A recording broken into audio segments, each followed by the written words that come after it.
Bom, eu queria começar agradecendo muito a Flávia Brito, a Márcia Chuva, ao Eduardo, pelo convite de vir participar aqui desse seminário tão importante, tão fundamental nesse momento, né? E também dizer do meu grande prazer de estar em São Paulo, na companhia de colegas tão antigos quanto Lia, Márcia, Flávio, e colegas novos, né, também, como Flávia e outros, que foram se aproximando do IFAM mais recentemente. Eu vou, na realidade, apresentar para vocês aqui algumas notas sobre o projeto Mamba, né? E eu começo apresentando essas notas, avisando, né, a todos um pouco sobre a partir de que lugar eu estou falando, né? O projeto Mamba foi a minha primeira tarefa como arquiteta vinculada à Fundação Nacional para a Memória, né? Eu fui parte da equipe e no momento em que eu havia acabado de me especializar em conservação e restauração do patrimônio edificado na 4ª edição do SECRE, do curso do antigo curso de especialização em restauração e conservação de monumentos e sítios históricos, hoje transformado em mestrado profissional lá na Universidade Federal da Bahia. Foi através desse projeto, portanto, porque a formação que nós recebíamos nesses cursos de especialização ia numa direção completamente diferente, e foi no projeto Mamba que eu pude tomar contato pela primeira vez com o caráter multifacetado, pluridimensional da constituição de patrimônios e, principalmente, com a interdisciplinaridade que necessariamente tem que estar envolvida na prática de identificação, de reconhecimento e de preservação do patrimônio. Com certeza, esse projeto foi fundamental na minha trajetória profissional, não somente como técnica do IFAM por 27 anos, mas também como pesquisadora, como docente, que sou hoje. Foi nele que eu pude conviver diretamente, pela primeira vez, com antropólogos, sociólogos, historiadores, num trabalho de produção de conhecimento sobre aspectos fundamentais do nosso patrimônio. Então, com isso, boa parte dessas notas que eu vou apresentar aqui a vocês tem a ver com essa minha própria vivência do projeto, mas também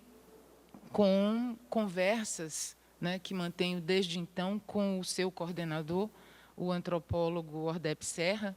que coordenou o projeto juntamente com o arquiteto Orlando Ribeiro, também fotógrafo, autor dessa lindíssima imagem da cumieira da Casa Branca, do axé da cumieira da Casa Branca, uma casa de Xangô,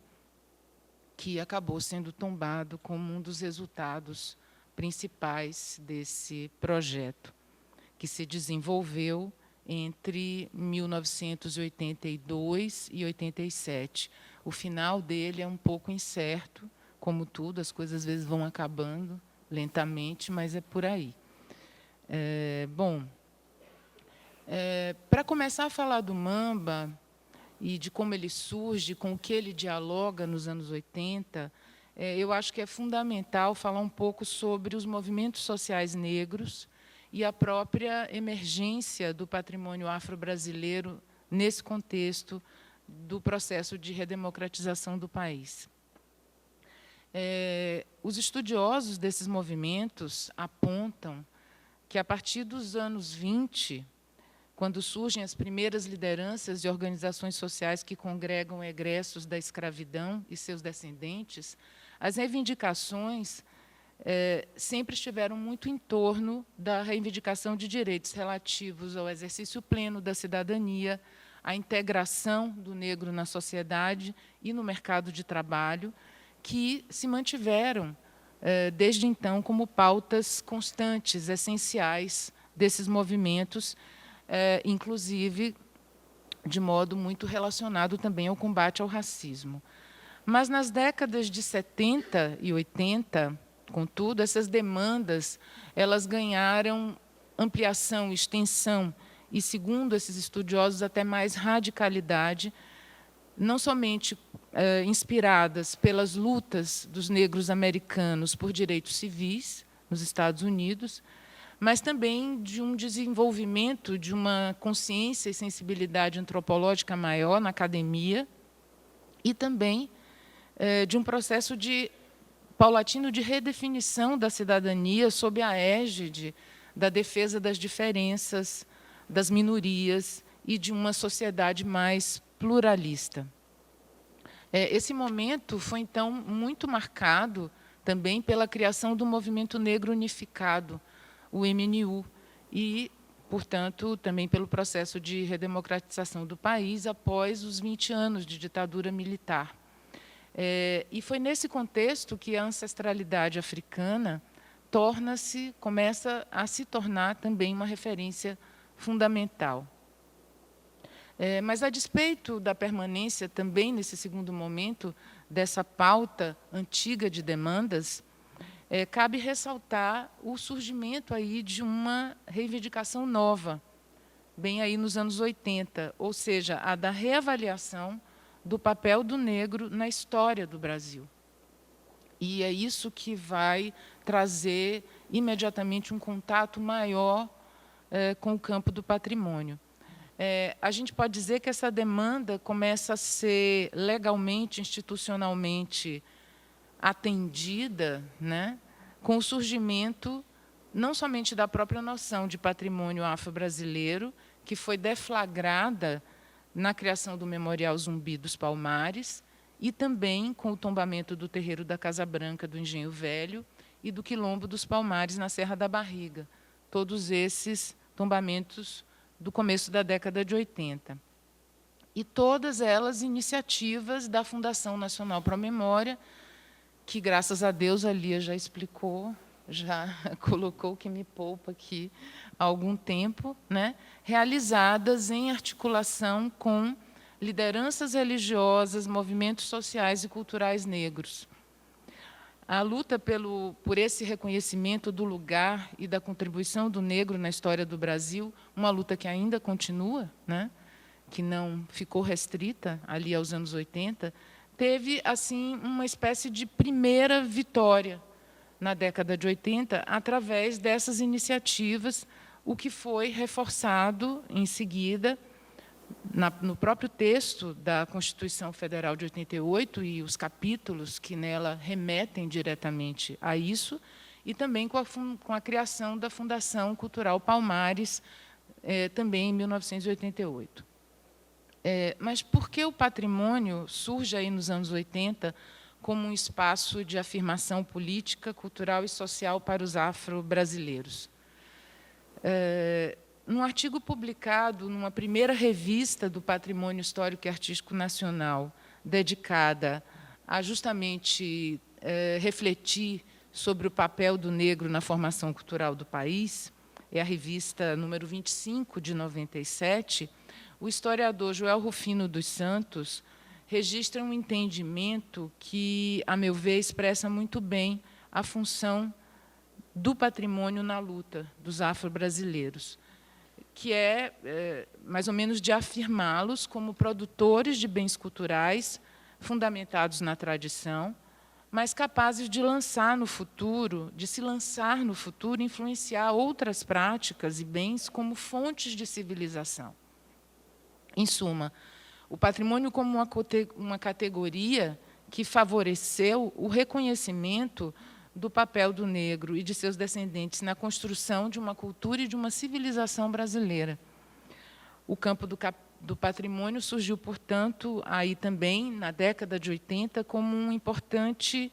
lugar para a luta política pela superação da subalternização e por um exercício pleno de cidadania política e cultural, tendo como referência, em grande parte, a identidade e a tradição afro-brasileira, localizada nos territórios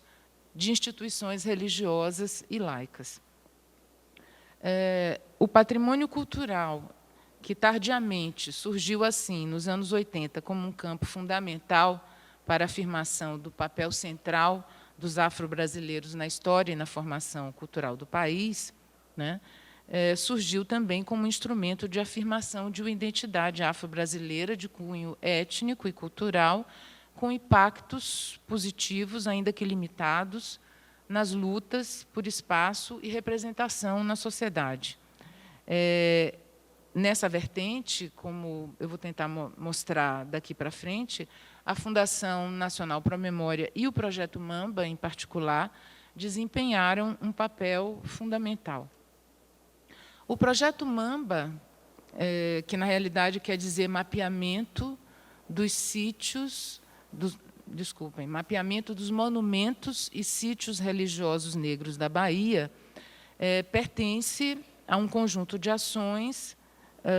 da Fundação Nacional Pro Memória, que estavam ligadas a um projeto maior dessa fundação, denominado Etnias e Contextos, Etnias e Sociedade Nacional, na época, no começo dos anos 80, coordenado nacionalmente pelo antropólogo Olímpio Serra. Um dos objetivos fundamentais desse projeto maior, Etnias e Sociedade Nacional, era explicitamente romper com o que o Olímpio Serra chamava de fixação eurocêntrica da política cultural brasileira, por meio do resgate das memórias indígenas e afro-brasileiras. Era esse o grande objetivo do projeto. O Projeto Mamba foi um projeto, portanto, criado dentro desse projeto maior, e o começo desse resgate, no que diz respeito aos afro-brasileiros, começou justamente já com a criação, em 1980, do Memorial Zumbi, cujo conselho era composto por organizações de combate ao racismo, de defesa dos direitos humanos e por líderes das comunidades religiosas e culturais negras. Então, o Projeto Mamba ele é fruto direto desse movimento e dessa área específica da Fundação Nacional Pro Memória, e surgiu com o objetivo de realizar um inventário dos monumentos e dos sítios pertencentes aos cultos de matriz africana na Bahia, que pudesse, esse inventário, amparar uma formulação e uma implementação de uma política específica de reconhecimento e de proteção desse patrimônio. Logo, de início, se percebeu que não haveria exatamente recursos para fazer isso na Bahia inteira, no estado da Bahia inteira, e, uma vez que a Prefeitura Municipal, através do seu órgão central, do antigo órgão central de planejamento, participava desse projeto, acabou que ele ficou reduzido ao município de Salvador. E, na realidade, esse inventário, diferentemente dos inventários cujos moldes já estavam sendo praticados na década de 70 e 80, ele se transformou, na realidade, num mapeamento, ou seja, numa tentativa de quantificar, localizar e obter informações básicas, como o nome do dirigente, nação, calendário de funcionamento dos centros de culto afro-brasileiros existentes, e, portanto, no município de Salvador. Esse mapeamento foi feito com base no cruzamento de dados secundários existentes na Fundação Baiana dos Cultos Afro-Brasileiros, FEBACAB, na Secretaria de Indústria e Comércio do Estado da Bahia, na Fundação Cultural do Estado da Bahia e nos registros também da antiga Delegacia de Jogos e Costumes da Secretaria de Estado de Segurança Pública da Bahia, remanescentes esses arquivos do período em que os terreiros, até os anos 70 em Salvador, para funcionarem legalmente, precisavam de autorização da polícia. Então, os arquivos da polícia foram também bastante importantes nesse mapeamento. E sempre que surgia, no cruzamento desses dados, alguma discrepância em termos de localização, de dirigentes, ou até mesmo em termos da nação a que o centro de culto se filiava, então era feita uma verificação in loco né, para se tentar construir esse mapeamento, e foi com base nele que foram mapeados cerca de 2.000 terreiros de candomblé no município de Salvador. O que parece muito, de fato e comparado com mapeamentos recentes que foram feitos em 2007 pelo Centro de Estudos Afro-Orientais da Universidade Federal da Bahia, houve um decrescimento importante nesse número, né? O mapeamento de 2007 registrou cerca de 1.400, pelo menos 600 aí, terreiros desapareceram dos anos 80 para cá, obviamente, em consequência do crescimento das religiões neopentecostais. Bom, mas o projeto ele não estava voltado somente para esse mapeamento, né? Seguindo um pouco aquela noção de ação-exemplo que Lia já explicou aqui, que era uma noção importante dentro da Fundação Nacional Promemória, muito defendida pelo Aloysio Magalhães, o próprio projeto tentava organizar algumas ações nesse sentido que pudessem sinalizar para a sociedade mais claramente o que era esse patrimônio, a sua importância, a importância de protegê-lo. E foram selecionadas algumas ações nesse sentido. Uma primeira delas o projeto de elaboração de um plano de preservação para o Parque São Bartolomeu, uma área, um parque natural mesmo, que existe no município de Salvador e que congrega, é uma área muito utilizada por vários terreiros de candomblé para determinados rituais e, principalmente, muito utilizada por aqueles terreiros que não possuem mais as suas áreas de mato, né? Então, funciona como um grande mato público, onde vários terreiros podem ali depositar suas oferendas e realizar um conjunto de rituais importantes. A outra ação exemplar era a ação de defesa do terreiro da Casa Branca do Engenho Velho, que se encontrava, naquele momento, em Salvador, sob ameaça de expulsão mesmo do local onde estava instalado, pelo menos as notícias históricas atestam, desde 1830, ele estava ali, naquele local, mas como a comunidade não detinha posse do terreno, né, eles eram rendeiros de um terreno, de um latifundiário urbano importante do município de Salvador, a família Hermógenes Príncipe, que os estava expulsando para vender aquela área para um empreendimento imobiliário. Então, essa ação de defesa também era vista como fundamental no projeto e uma ação em conjunto também com a Prefeitura Municipal de Salvador de criação de áreas de proteção cultural e paisagística dentro da legislação de uso e ocupação do solo de Salvador para proteção no nível municipal de um conjunto maior de terreiros tradicionais da cidade, como o Axé Opoa Fonjá, o terreiro do Gantuá, o terreiro do Bogum, que, naquele momento, também estavam passando por ameaças muito grandes, de pressões mesmo, de ocupações em torno das suas áreas. Bom, mas, com certeza, entre todas essas ações, aquela que funcionou mais efetivamente como uma ação-exemplo, nesses termos aloysianos, foi a do tombamento do terreiro da Casa Branca do Engenho Velho, que deflagrou, na Bahia e no Brasil, um verdadeiro movimento de mobilização social contra essas ameaças de expulsão e destruição, e do qual participaram ativamente, além da comunidade de culto, obviamente, a equipe do Projeto Mamba, importantes lideranças religiosas afro-brasileiras e católicas da Bahia, organizações antirracistas e de defesa do negro e dos seus direitos, intelectuais, movimentos culturais e políticos. Foi um processo realmente grande que aglutinou importantes forças e segmentos da sociedade em torno do reconhecimento e da proteção do patrimônio afro-brasileiro e também e, principalmente, isso era muito enfatizado, do reconhecimento do lugar dos negros e dos seus descendentes na construção da história e da sociedade brasileira.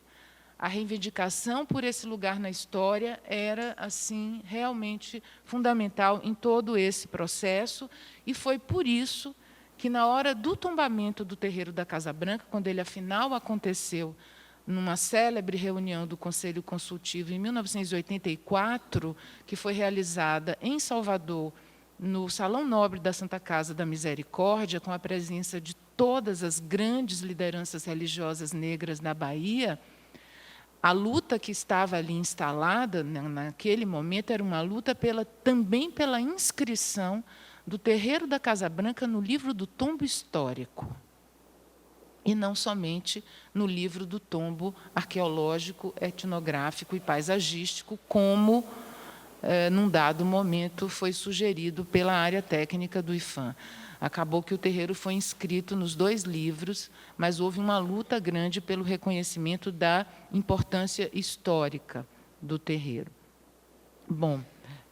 as discussões em torno da possibilidade de tombar o terreiro da Casa Branca, e principalmente dos valores que poderiam ser atribuídos a esse sítio, já foram bastante descritas pelo próprio Ordep Serra, que coordenou o projeto, pelo Gilberto Velho, antropólogo, que foi o relator desse processo no Conselho Consultivo do IPHAN, mas qualquer um que visite esses textos, que leia o próprio relato do Gilberto Velho, vai se dar conta do fechamento e da impermeabilidade do IPHAN, naquele momento, a tudo que divergisse de uma noção de patrimônio assentada na arte, em valores estéticos e, principalmente, na arquitetura luso-brasileira. E da total falta mesmo de conhecimento dentro da instituição sobre o universo cultural afro-brasileiro, para dizer o mínimo, né? A posição institucional, na época, pode ser assim resumida.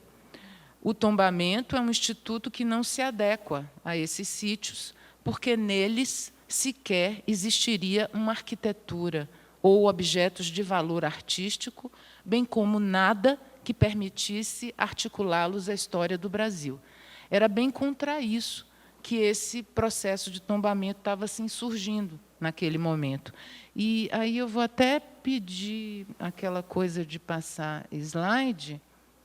porque é interessante, isso aí é uma plantinha feita na época do Projeto Mamba, não existia AutoCAD, não existia nada disso ainda, como vocês podem ver, era tudo feito à mão. Não é essa aí que eu quero mesmo, essa plantinha, porque ela mostra quanta arquitetura tem aí dentro, né? Quantos objetos de arte tem aí dentro. E, na época, negava-se essa existência, né? Realmente. Mas, enfim, embora esse processo tenha sido uma ação claramente política, né, ele foi também uma iniciativa inovadora, em termos técnicos, podendo ser apontada, a meu ver, como pioneira no cumprimento de um princípio que, hoje em dia, se torna cada vez mais basilar nos processos de constituição de patrimônios, que é o da participação social. Não somente a sociedade civil que representa o terreiro foi a solicitante do tombamento, né, mas membros do terreiro participaram diretamente da produção de conhecimento sobre o sítio, até porque esse conhecimento, dentro do IPHAN, como eu disse, não existia, né, na identificação do que era importante preservar, na própria definição das bases sobre as quais a gestão e a preservação deveria ocorrer. Eles participaram efetivamente como sujeitos intérpretes da constituição da Casa Branca como patrimônio, inclusive no que toca à elaboração de um plano de preservação para o terreiro, que pioneiramente fez parte do processo de tombamento. A gente sabe como até hoje isso é complicado. Todo mundo que já trabalhou com processos de tombamento sabe disso, sabe que os processos identificam, muitas vezes, até bastante bem os bens culturais, mas não explicitam critérios, nem normas, nem o que deve acontecer depois, e, nesse processo, isso já estava explicitado. E aí surge uma questão que é muito interessante, que vale a pena colocar. Porque, depois de toda essa luta, e foi uma luta para construir esse processo dentro do IPHAN, fazê-lo chegar ao Conselho Consultivo e passar e aprová-lo no Conselho Consultivo, vale lembrar que o Conselho se dividiu, metade votou contra, metade votou a favor, e acabou que o terreiro só foi tombado porque o Marcos Vilaça, que dirigia a Fundação Nacional Pro Memória naquele momento, deu o voto de Minerva e resolveu pelo tombamento. Então, foi uma luta muito grande, eu diria até quase sangrenta, dentro da instituição. Mas, e isso explica, em parte, pelo menos, porque depois desse tombamento, se levou 15 anos para que um outro terreiro fosse tombado. No caso, também outro terreiro da Bahia, o terreiro do Axé, o Poafunjá, liderado, na época e até o ano passado, pela grande alorixá Estela de Oxóssi, falecida em dezembro passado. Mas seria fácil dizer que foi somente essa luta sangrenta que provocou esse ato tão grande entre um tombamento e o outro. Tentando terminar, eu acho que o que explica também é que não somente o IPHAN tinha dúvidas sobre se seria interessante tombar ou se seria possível tombar terreiros de candomblé, mas as próprias comunidades de culto tinham muitas dúvidas também com relação a isso. A comunidade da Casa Branca foi muito pioneira nesse sentido, mas as demais comunidades tinham dúvidas, viam o tombamento como uma possibilidade grande de interferência, né, sobre as suas dinâmicas, mas de repente, foram necessários esses anos todos para que, inclusive, o que aconteceu com a própria Casa Branca depois pudesse mostrar que o tombamento também poderia ser um caminho interessante para a preservação desses lugares. Mas, sem dúvida, o projeto Mamba ele forçou a porta da área técnica do IPHAN e da própria cultura institucional de conservação e de gestão do patrimônio naquele momento. Ainda que, naquele momento, isso tenha sido um tanto limitado, o projeto não chegou a mudar completamente a cultura institucional, ele abriu caminho para várias outras ações, mais no sentido dessa abertura da própria noção de patrimônio cultural para outras vertentes, né, do patrimônio da sociedade. Mas, infelizmente, sentimos ainda dentro da instituição uma precariedade muito grande em relação à construção de conhecimento sobre esses espaços. E, nesse sentido, e já caminhando para a conclusão da minha fala, é importante ressaltar como